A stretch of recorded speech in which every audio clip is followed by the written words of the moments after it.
روایت ہے حضرت انس رضی اللہ تعالیٰ عنہ سے، یہ دعا حضرت جبرائیل علیہ السلام حضرت پیغمبر خدا صلی اللہ علیہ وآلہ وسلم کے واسطے معراج کی رات تحفہ لائے اور کہا کہ یہ دعا خدا تعالیٰ نے تم کو عنایت کی ہے۔ یہ دعا معلق آسمان میں سبز خط سے لکھی ہوئی ہے اور فوائد اس کے بہت ہیں۔ خدا تعالیٰ نے جب زمین و آسمان کو پیدا نہیں کیا تھا تب اس کے آگے 500 برس اس دعا کو نور کے ورقوں پر لکھ کر پردے میں رکھا تھا۔ اب حکم ہوا ہے کہ آپ صلی اللہ علیہ وآلہ وسلم اور آپ صلی اللہ علیہ وآلہ وسلم کی امت اس دعا کو پڑھا کرے، اور آپ کی امت میں سے جو کوئی اس دعا کو پڑھے گا اسے بے حد ثواب ملے گا اور وہ شخص ولی ہوگا۔ اگر تمام آدمی اور پریاں اور چرند اور پرند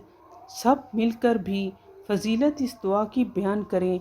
تو بھی اس کی فضیلت کا بیان نہ ہو سکے گا۔ جو کوئی اس دعا کو دریا کے سفر میں پڑھے، موج و طوفان سے سلامت رہے اور امن و امان سے گھر کو آئے، اور جو کوئی صدق نیت سے لوہے پر پڑھے تو عجب نہیں کہ لوہا بھی پانی ہو جائے، اور آگ پر پڑھے تو آگ سرد ہو جائے، اور کاغذ یا کپڑے پر لکھ کر مردے کے کفن میں رکھے تو خدا تعالیٰ اس بندے کو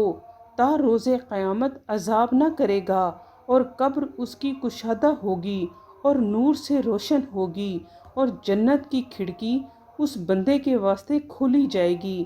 اور جو کوئی اس دعا کو قبرستان میں پڑھے گا تو خدا تعالیٰ 12,000 فرشتوں کو نور کا طبق دے کر ان مردوں کے پاس بھیجے گا اور عذاب قبران سے دور کرے گا،